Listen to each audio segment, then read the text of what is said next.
May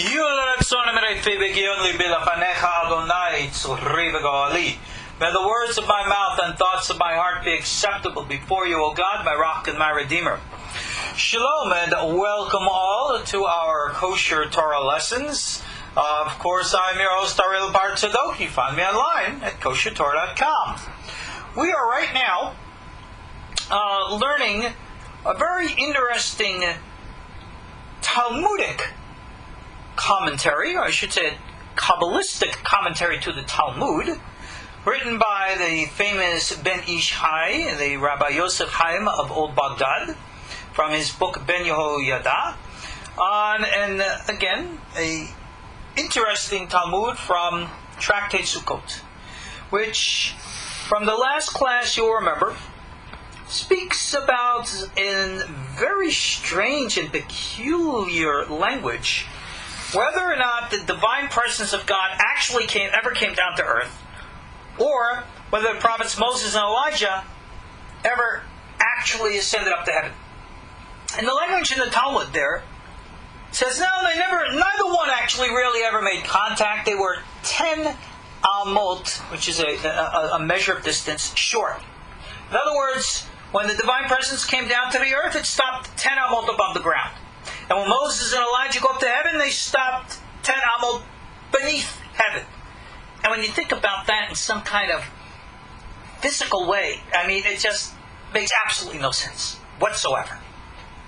And that's why we turned to the commentary of Rabbi Chaim, of Yosef Chaim here, the Ben Ish Hai, who has been explaining to us in the language of Rabbi Chaim Vital, in the teachings of the Ariel, that this is actually a reference to, or a hint to, the older understandings which are described so eloquently in what we today call the theoretical Kabbalah unit. And that is very different from what we've come to be called the Kabbalah Nivuit, or what someone called the Kabbalah Ma'aseh, practical, experiential, meditative experience of the divine realms, which is clearly the biblical and Talmudic original, what we'll call Sitrei Torah, or secrets of the Torah, the Bnei Aliyah, those who would ascend and the like. It is that school of practice which has literally fallen by the wayside today, and I would think over 90+% of all Kabbalah today is all theoretical. But the point that I made in our previous class is that while people learn the theory, without the experience to give the theory meaning, the theory has become lost. People do not understand the theory. And Kabbalistic study today has literally gone the way of Talmudic study. That it's become a philosophical pursuit of dissenting ideas and beliefs without any point of reference to experience. And that is why that path or school of Kabbalistic study is not what we teach here at KosherTorah. We go with the old school and try to teach you experience. But here, as I described in our previous lesson, is the problem. You see, to learn the techniques to expand consciousness, to travel in the different bodies into higher domains and realms of consciousness, can be done. Yes, you can learn how to do that.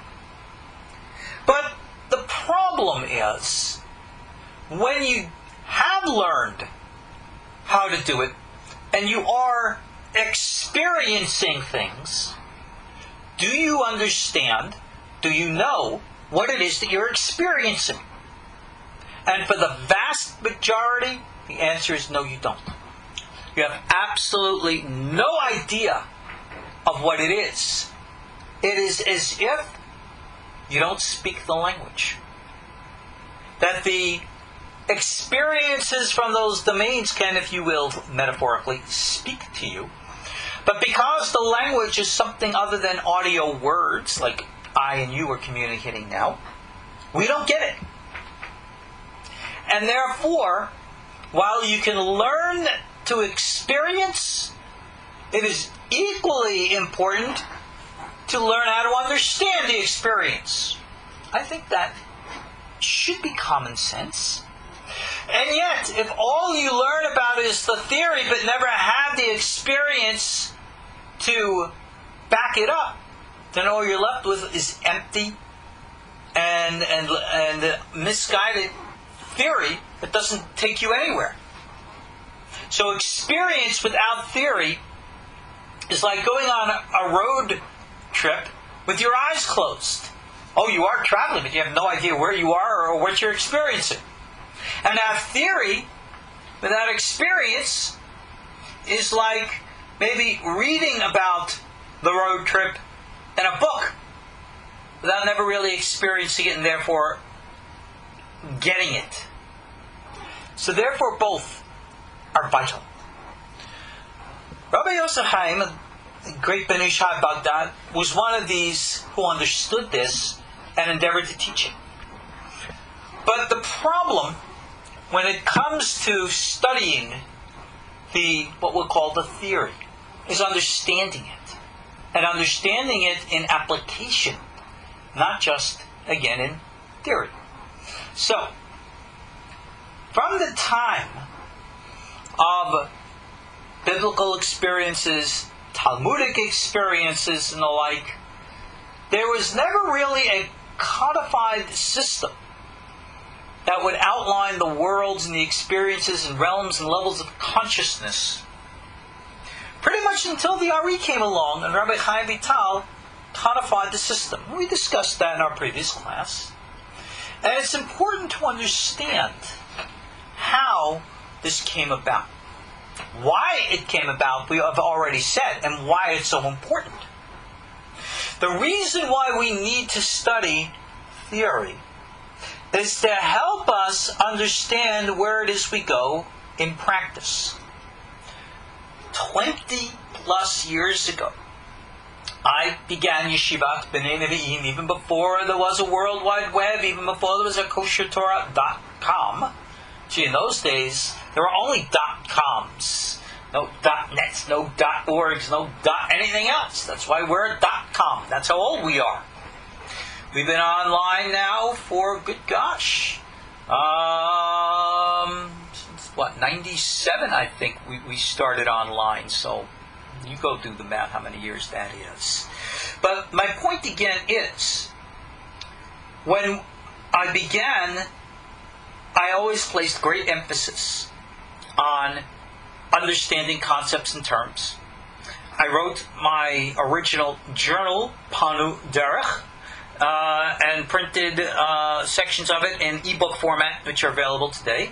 One is called Basic Concepts and Terminologies, in which I explain what these Kabbalistic symbols mean, and I emphasize how important this is. We must understand them as symbols, metaphors, not in any ways to be understood literally. And when you understand the symbolic nature of the Kabbalistic language, then gee whiz, you find that even the likes of Maimonides in his Moreh Nebuchim are using an exact and identical structure and format to describe things.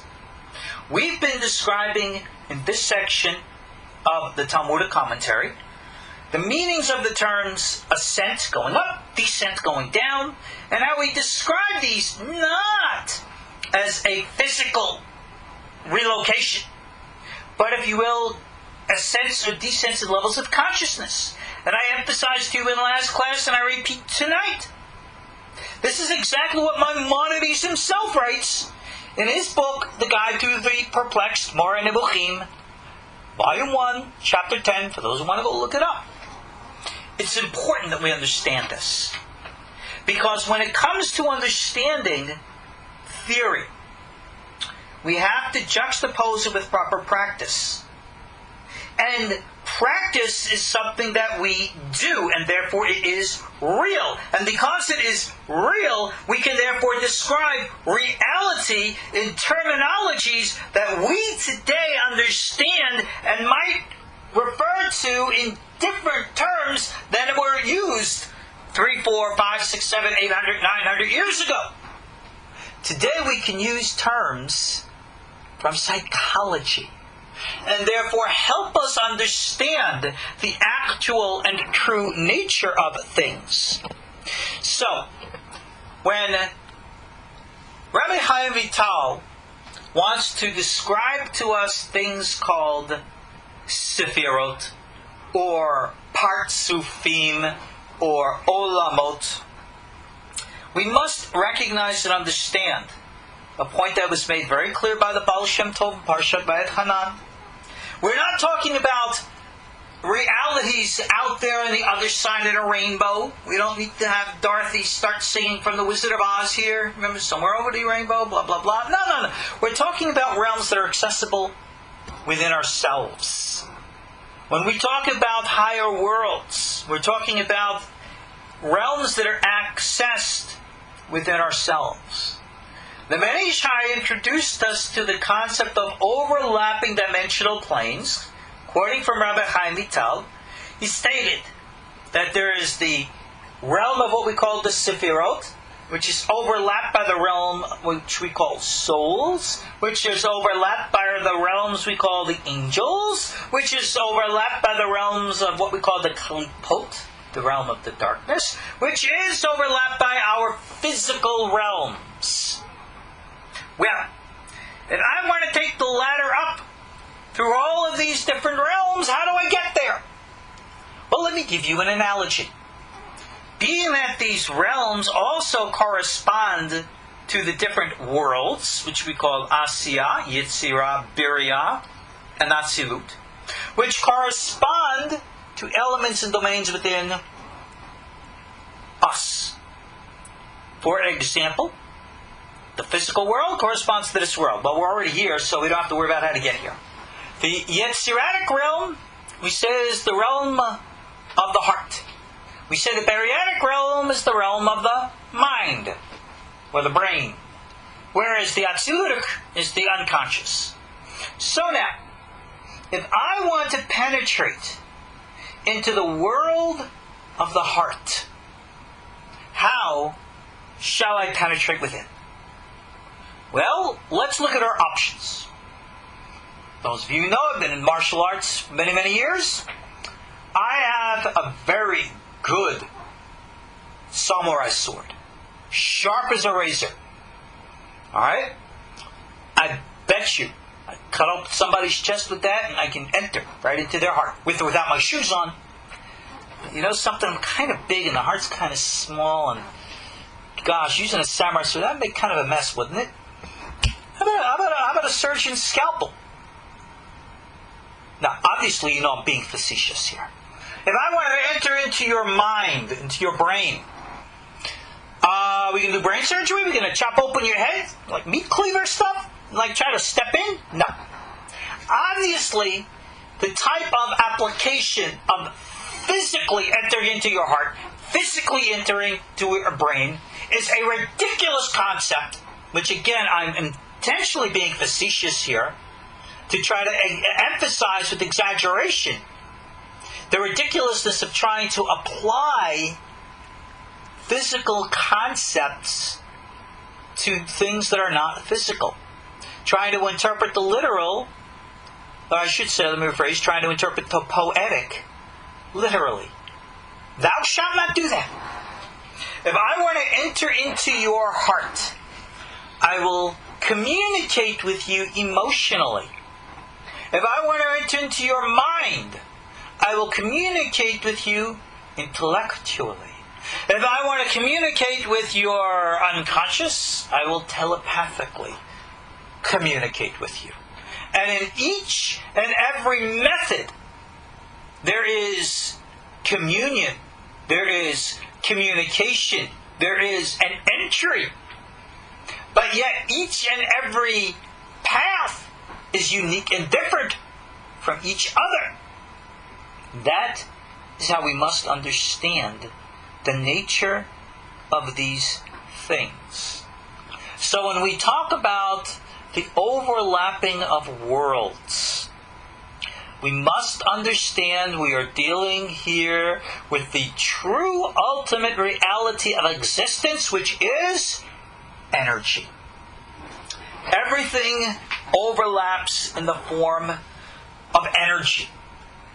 So when Ezekiel had his vision, we learned in our last class, he was not really going anywhere physically. Indeed, if you read Ezekiel clearly, when it says the angel took him up in the spirit, which is a nice way of saying he was in a trance state and experiencing all these things in his mind, in his inner vision. And again, each and every one of us as human beings has access and opportunity to these types of experience. Sorry, no racism here. Doesn't matter if you are male or female. You are human, you experience. Doesn't matter if you are Jew or Gentile, because you are human and you can experience.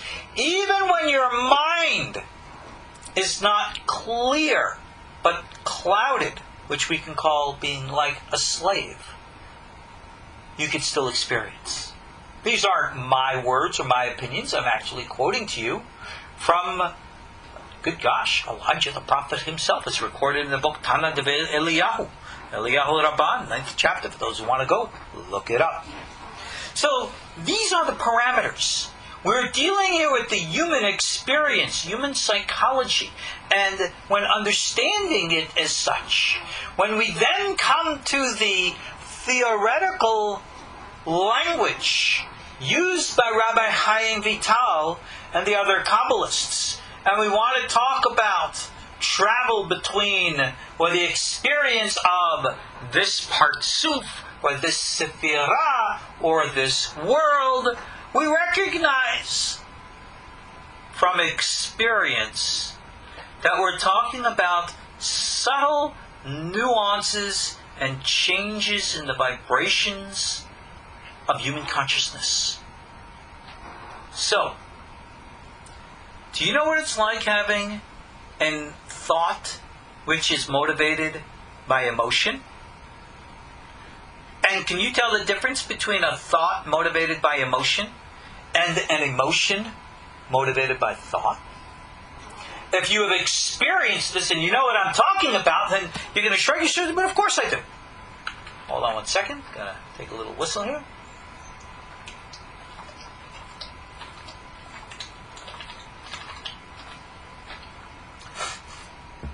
Little gasoline in the engine there to keep the mouth going. If I try to describe to you that which you have no reference to, you just can't get it. How about this? We are all very familiar with visible light. Remember, from the infrared to the ultraviolet, that's the scale of visible light. And we're familiar with all the colors that we can see within the context of the rainbow. Now, let's say, for example, I'm an alien from another planet, nothing personal here, or in an experience of a vision, I see other colors. What colors? Oh, schmibble, bibble, and booble, bop. Call it whatever, but we don't have words to describe it. How can I describe these colors to you? What framework of reference can I actually use? What language, what vocabulary can I use to help you see that which you cannot see? What can I say to help you experience that you cannot experience? Whereas if you do experience it, and I say, hey, you familiar with Ixkabibble? You, oh yeah, I know Ixkabibble. I saw it just last night. Ah. And then when the other person's listening to us, what the heck's an Ixkabibble? You can't describe. Isn't this the way with so many things? These are the subtle nuances in consciousness. I've heard it said that amongst Eskimo languages, They have multiple words to define various grades and understandings of the one word that we call in English snow. Well, I'm not familiar with all the different grades of Eskimo snow, but I am familiar with the various grades of consciousness as described by the sages of Torah through the language of the Kabbalah. And so, we've been here with God's grace and blessings over 20 years. And I certainly started out teaching all the theoretical language. And then we went for many, many years to teach practice. And many people have practiced and have accomplished great things, but yet don't recognize what it is. And so it's time, in the classes that we're teaching now, to make sure that we continue to use the traditional language of the theoretical Kabbalah and to properly understand it outside of its mythology and fairy tale understandings in the eyes of so many of these modern so-called Kabbalists, so as to help bring home the point to us of what this is in reality for us. And on that introduction and note, I want to continue with Rabbi Yosef Chaim's commentary here to this section from Tractate Succot. And then I hope that we will have time to introduce you to a printout that I'm giving the members of this class about, or I should say from, my book, Basic Concepts and Terminology, which is a diagram that I drew from that way back in 1996, called The Order of the Cloaking of the Worlds. You can pick up a copy of this online from KosherTorah.com/overlapping, overlapping.jpg. You'll print it out, and it will give you a single-page understanding of what's called the Order of the Cloaking of the Worlds, that which we're discussing now. And if you would like to invest, I think it's $6 for the ebook, you get a good introduction and a background of all the concepts and terminologies. Now, while there are many other rabbis who have written similar books like that, or many available in English, I've yet to found one of the rabbis who have written these books to be a practitioner as opposed to a theoretician. They know all about what's in the books, but no one does it. And therefore, I have my own concerns about the level of their depth of insight. So, I don't know. But to continue here in the words of Rabbi Chaim from where we left off in our previous class. He is again describing how these worlds overlap one another. The realm of the Sefirot is cloaked within the realm of souls, which is cloaked within the realm of the angels, which is cloaked within the realms of the klipot, which is cloaked within our physical world. Again, in realms of consciousness, when we meditate, first thing we need to do is separate from our physical sensations. That's why we go into a quiet place, where in which sight and sound should not disturb us.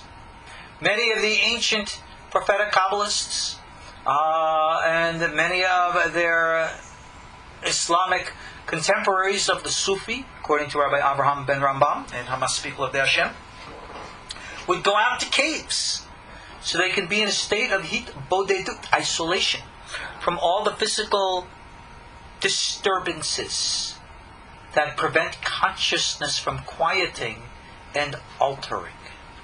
That's why living in urban environments is extremely detrimental to this type of practice. Well, once you're able to put your mind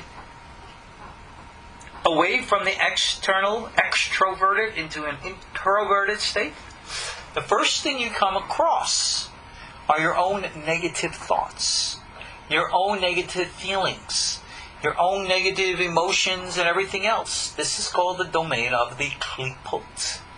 Most of us never get beyond this. Feelings of unworthiness, feelings of guilt, feelings of fear. Notice emphasis all on feelings.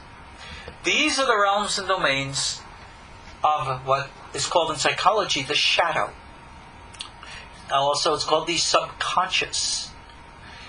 In order for one to make a proper, successful ascent into the higher worlds, one must make peace within oneself in order to be able to go beyond these symbolic, metaphorical chains that keep the mind imprisoned in an endless cycle of self-recrimination, the creation of our own hell. And once we are at peace within ourselves to go beyond that realm called the klipot, we can ascend into the domain which Rabbi Chaim Vital calls Mahatzav HaMalachim, the domain of the angels. Now this is where things get interesting, because these angels are not psychological constructs.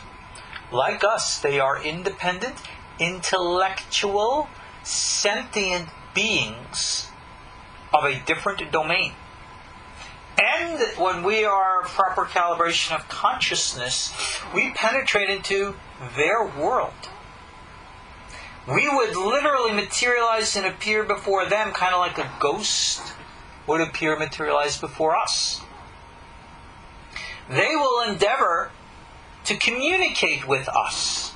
And what language do these, in quote, angels speak? Well, they're going to speak, let's make up a term and call it angelese.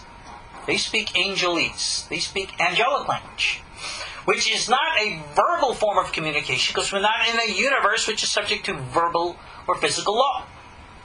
They usually communicate to what we would call imagery.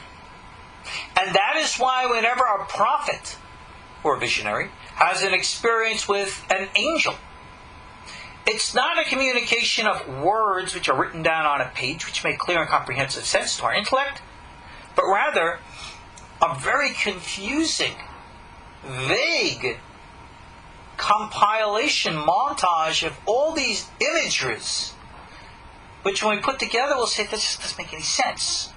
The kind of things like we see in dreams. And we don't learn to speak that language. And that's why we're not understood there. But when we do, when we do, we can then commune with these other entities in a language which is telepathic in nature, in which they project to us an image, we understand what the image is meant to communicate. And then we can project imagery back.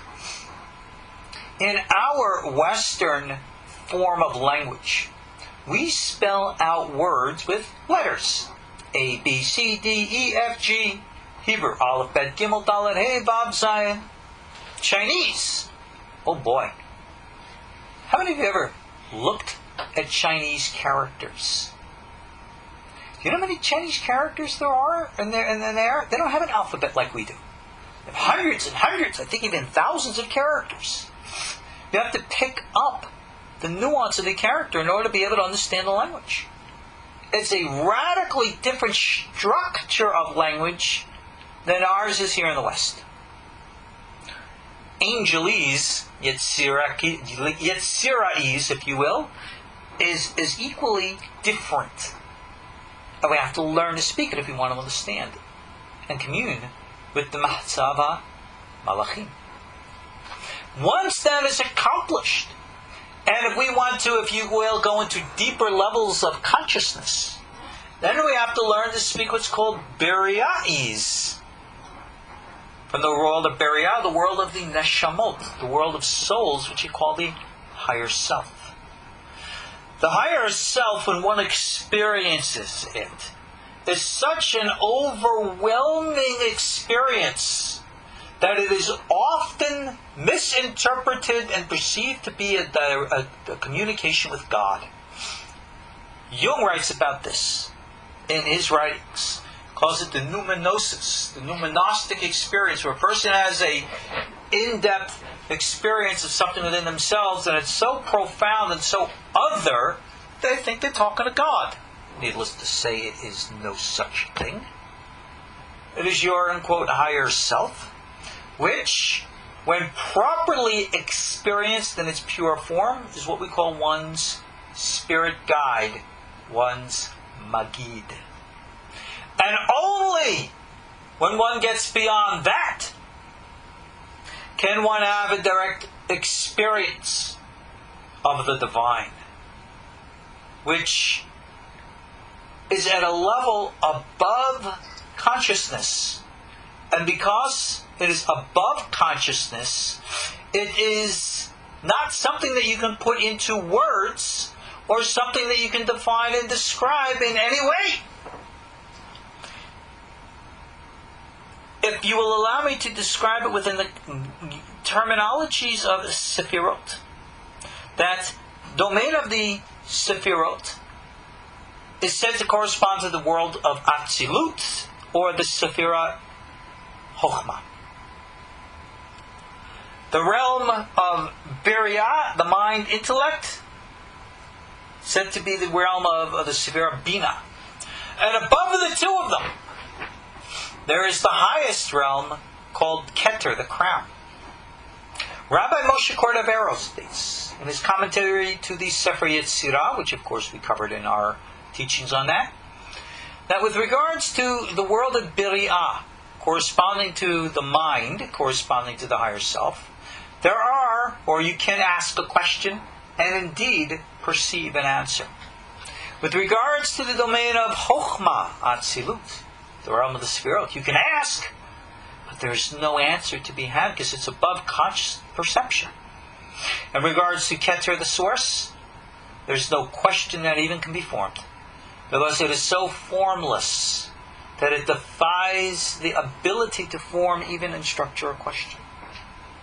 So, these are the realms. They are one on top of the other. And each of these realms follows a certain natural format, which we call the 10 Sefirot. The 10 Sefirot are understood to be almost, if you will, like a spiritual DNA pattern of all existence. The 10 Sefirot, of course, are Keter, Hokhma, Binah, Hesed, Gevurah, Tiferet, Hesed-Yesod, Malkhut. They are divided into 5 general categories, if you will, worlds, or they are experienced as 5 different faces or masks upon God. So you have the realm and domain of what's called the Keter. We call that the long face, Atik, or Adam Kadmon in some cases, Ak. It is above any perception. So therefore, often it's not even included in the worlds, and we only usually describe 4 as opposed to 5. Starting with Hokhma, which is the realm of, again, Atzilut in worlds, Abba in the Partsufim, in the faces, the realm of the intuitive, the psychic, the spiritual. Then, the world of the souls, Mahatzav and Neshamot, that we've been talking about here. This is the Sefirot Binah. Experience within us is the realm of the intellect, mind, thought. Okay? In the Partsuf, that's called Ima, Mummy. The next 6 Sefirot, Hesed, Gevurah, Tiferet, Hesed-Yesod, called Hadat Nahi for short. These are the 6 Sefirot of the Yetzirah realm, the realm of the angels. This is the Sephirotic face called Ze'er Ampin, or the small face, as compared to Keter, which we said is the long face.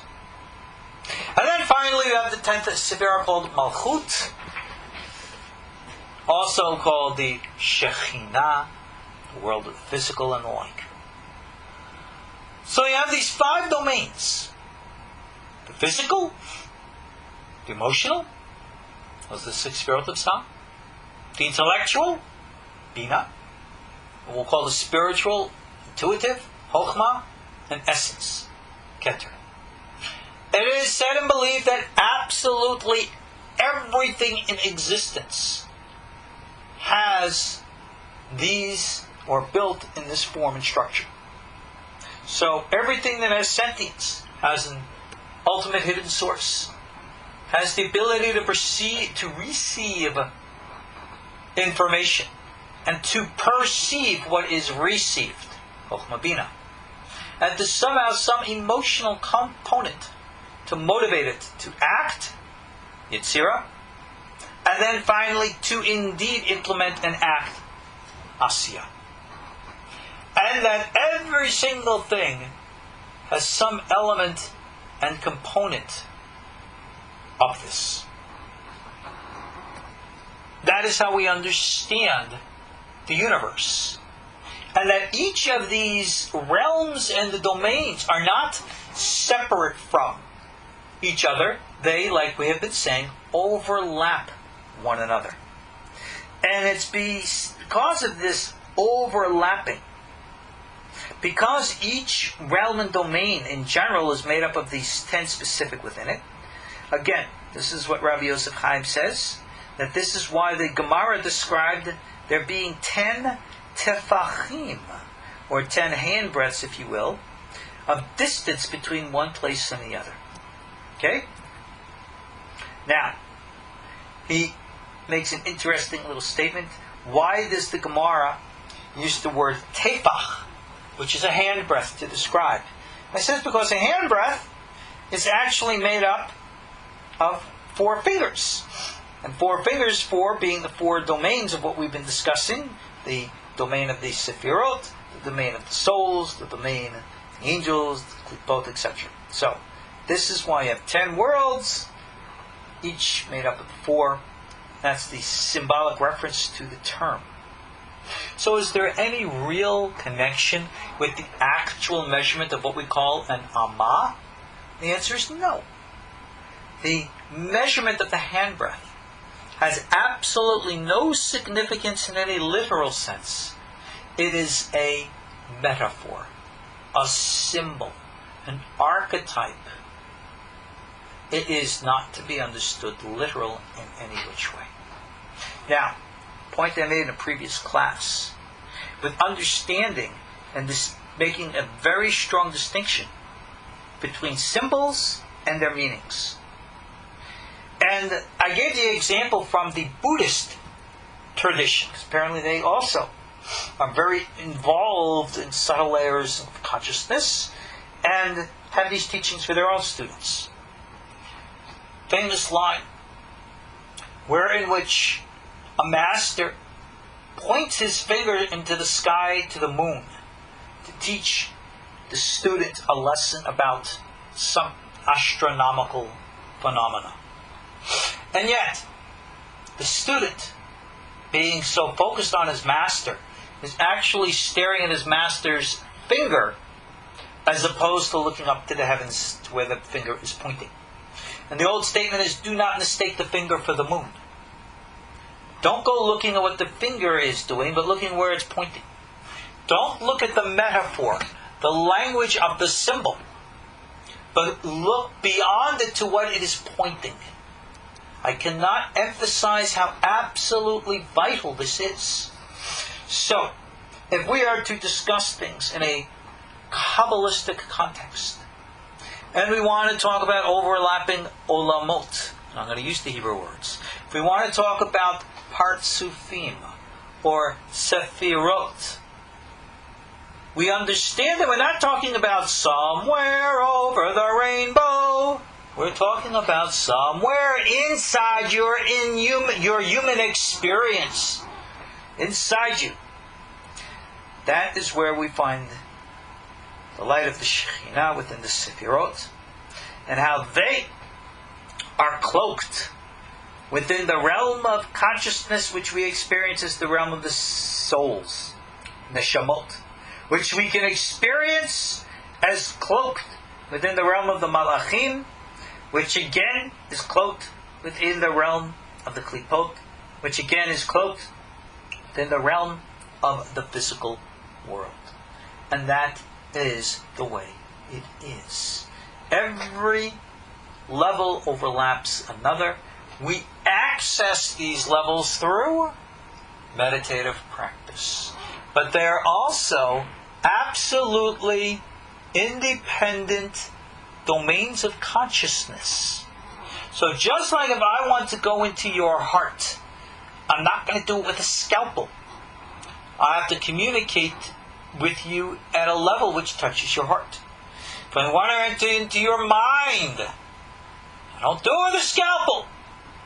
I got to somehow speak a different language than if I'm communicating with your heart, and speak to it like that.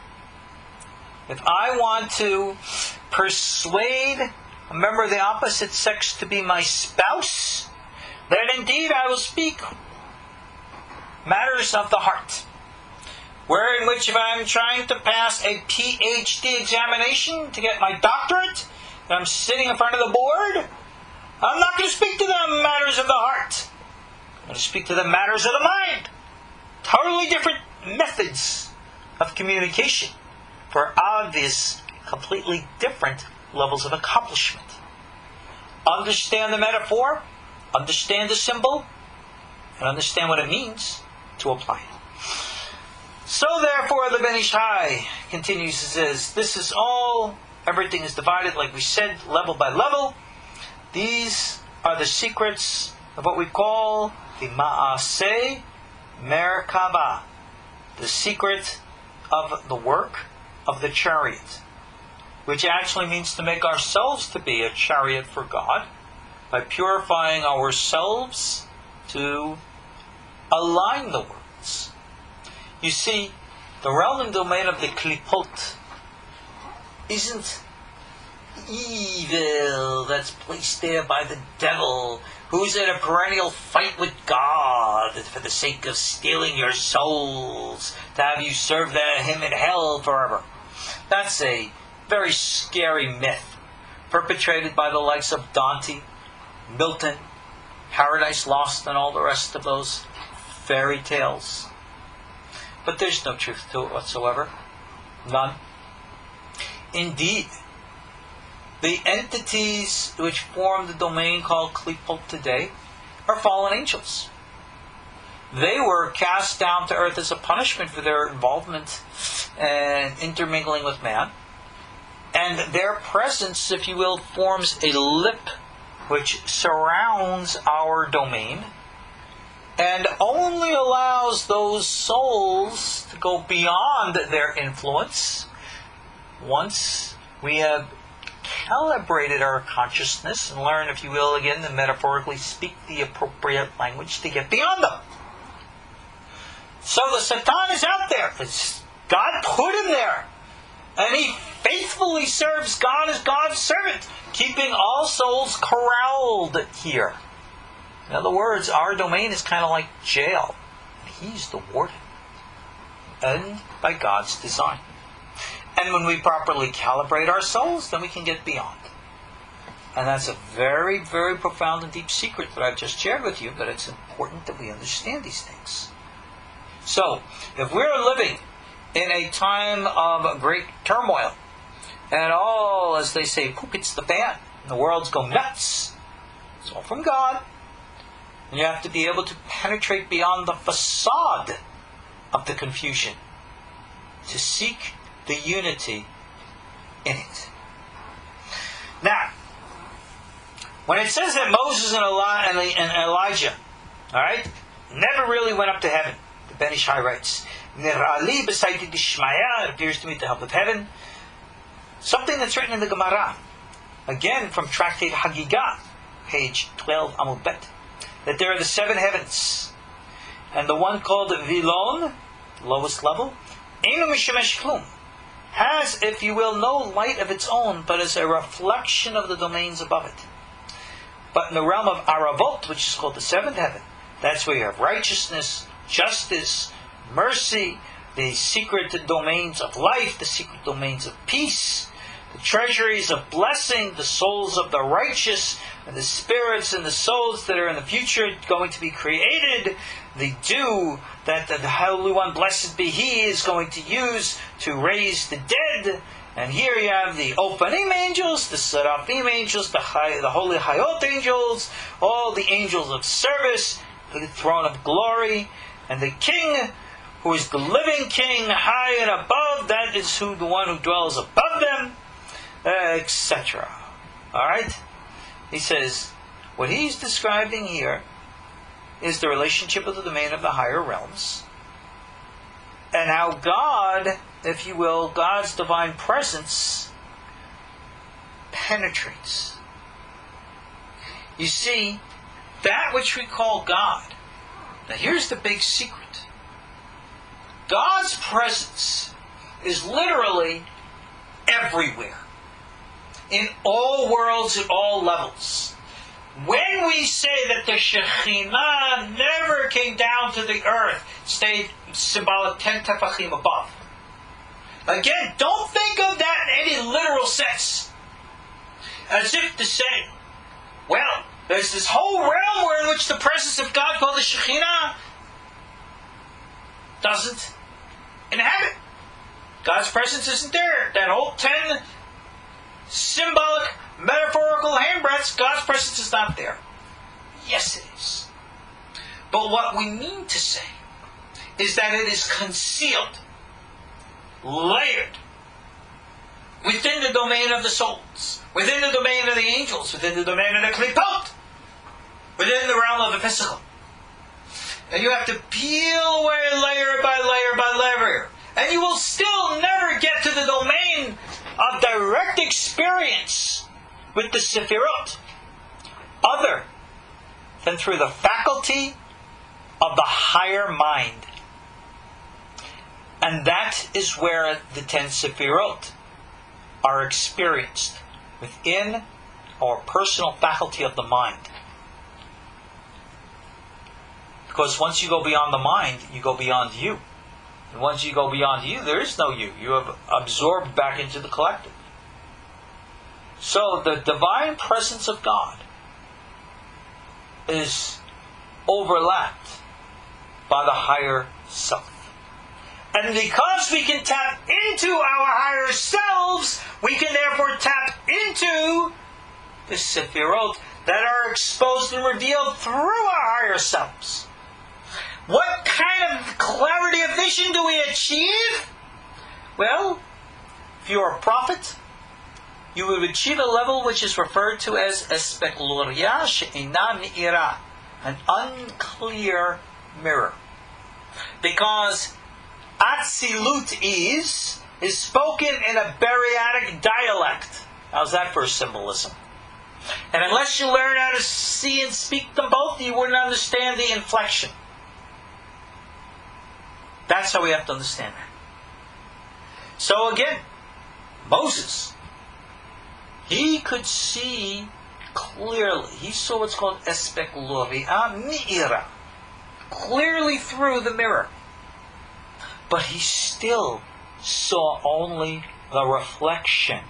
As it is referred to in the book of Exodus, when God said to Moses, Moses said, I want to see your face. God said, no man can see my face and live. You can't go into that other realm and domain. You can only see it through the mirror, the back side. And therefore it says that God put his hand over Moses' face, and God never saw the face, but he saw the back side. These are all the biblical symbolic languages of describing the level of consciousness Moses was able to achieve in his attempt to understand the mind of God. He could never understand the symbolic face of God, the pure, full revelation of things, because that's just too high a level for any human faculty to perceive, even at the higher level. But that faculty of God, which the human mind is able to receive, is called its backside. Again, a symbol. And therefore able to be perceived. The backside. The overlapping of the souls. And because of this, it says about Moses and Elijah that when they went up to heaven, they were still, quote, symbolically, 10 handbreadths beneath. That's again a symbolic reference, not a physical actuality of being just short of the Atzilutic plane directly, but still in the Beriatic plane, the realm of the souls, as we call it. And that is how we have to understand what we're talking about here. And Rabbi Chaim goes into other details here, describing things with regards to the name, the throne of God. The throne of God, which is again the domains and realms of the soul. The Kisei HaKavod, the throne of glory, is a symbol, because God doesn't have a derriere, that He needs to sit down. Unlike you and I, who get sore tushy. The Holy One, blessed be He, God, is energy, sentient, conscious energy. It doesn't have a tush. It doesn't need a chair or a throne. So the use of terminology like that, which we call descent, like Maimonides spoke about in the Moreh Nebuchim, is specifically to explain to us how a higher dimensional reality, which is the collective reality of all existence, is perceived within the limited human faculty of the higher mind. And therefore the higher mind serves as the receptacle for the higher energy, which symbolically congeals or limits or sends a small portion of itself, or symbolically, in quote, sits down within or upon. And that is the meaning of the metaphor. And so he states here that if you look at the name Elohim, God, as it's revealed in nature, same numerical value as the word Hakisei, the throne.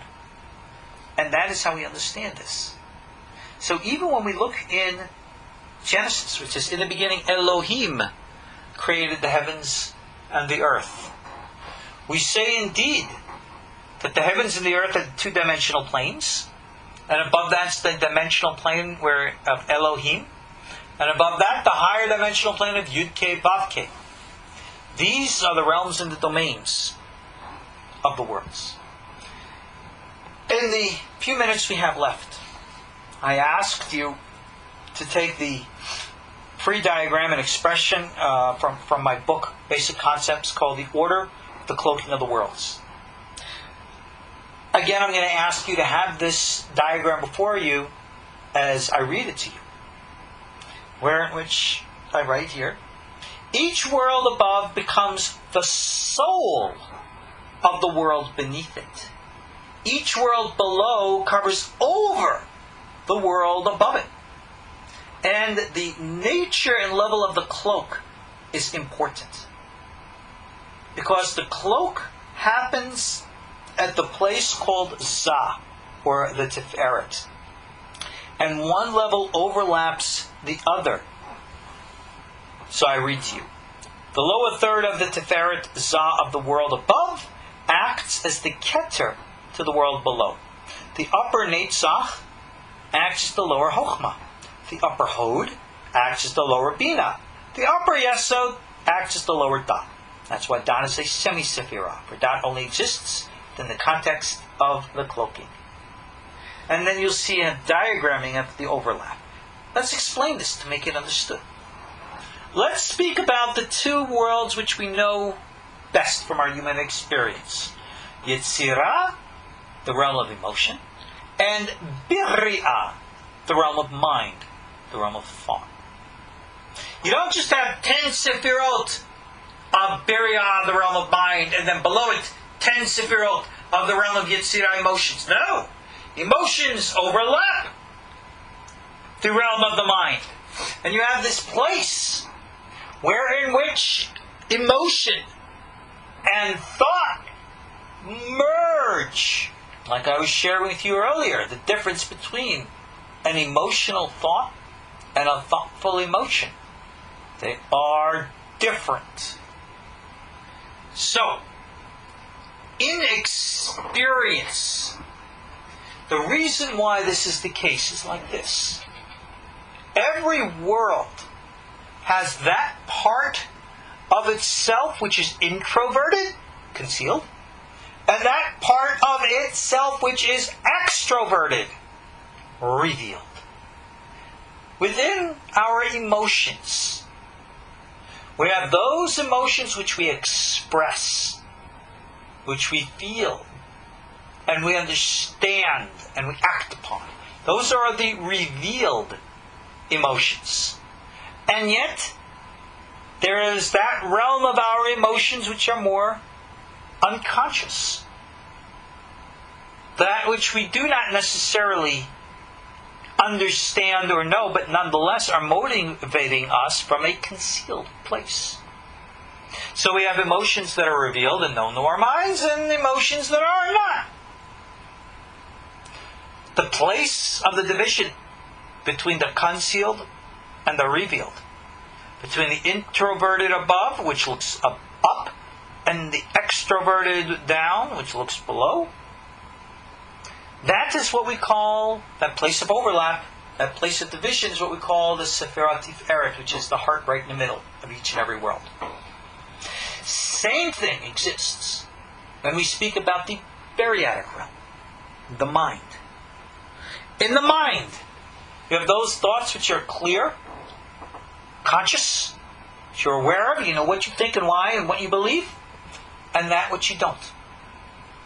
So the realm of the mind, which is what you think, and you're aware of what you think, that descends into your emotional world, but into the part of the emotions which are unconscious, which are subdued. And the truth is, whatever you feel is built upon, based upon the thoughts that you think, whether or not you are aware of that relationship. So if you ever want to change the way somebody thinks about something, you have to change the way that they feel about it. And if you ever want to change the way somebody feels about something, then you have to change the way they think about it. And when you can do that, you can create what we call tikkun, rectification, or proper alignment. That is why we study all of this theoretical language, to understand how this works inside us. And then when we proceed through experience, we recognize that the force within our conscious mind called Netzach has within it a secret and concealed component which we call Hokhma. That external emotional experience called Hod has within it a concealed component called Binah. That which we know is the lower realm of Yesod, the external Yesod, has within it the concealed realm of Dot. That's something we all know. Yesod, sexuality. The Bible refers to sexuality as knowing, and Adam knew his wife Eve. Sex is not of the genitalia. It doesn't start by the stimulation between your legs. It starts with the stimulation between your ears and your mind. Everybody knows sex is in the brain. One overlaps the other. Not in a physical sense, but in a functioning sense. And if you understand the secret over the overlap, and you study it within the context, and just to conclude here, where this context came from. It came from the mind of Rabbi Chaim Vital. Because he would go into his meditations and he would think about these things. He would have a visualization and an emotional comprehension of this. And he would be able to take all of this stuff experienced within his mind and jot it down and put it into a written form of word which we read today. Where did these words come from? Where did these images come in his head from? The tradition states that it came from Elijah the prophet. Is that a projection? Is that real? Did it come from the Ari? From Rabbi Chaim's higher self or Magid? Rabbi Chaim himself states in his Sefer Hesed-Yesod, his book of visions, that after the Arizal died, the Arizal would come to him many a time in dreams and reveal to him things. Was that really the soul of Espekluria that came back to him? Or just an image that was experienced in Reb Chaim's mind? Is there really a difference between the two? That's another interesting question. So there's an overlap, and an overlap, and an overlap. And that is what we must understand. As to the actual nature of these things, that's what the theoretical is all about to teach us. And as we practice these things and experience these things, then the meaning of these things become clear to us. And therefore we redeem and release ourselves from the nebulous, blind misguidance of those who do not see and do not understand. So on that note, we've run out of time. I want to thank you all for joining me in the secret of the overlapping worlds. I hope that we will pursue to understand them and to experience them, uniting thus Hokhma and Binah, and Binah with Hokhma. Again, I'm your host, Ariel Bar Tzadok. Thanks for joining me. Come see me online at KosherTorah.com. God bless. Good night. Shalom. Good night. Shalom. Good night. Shalom. Good night. Shalom. Good night. Shalom. Good night. Shalom. Good night. Shalom.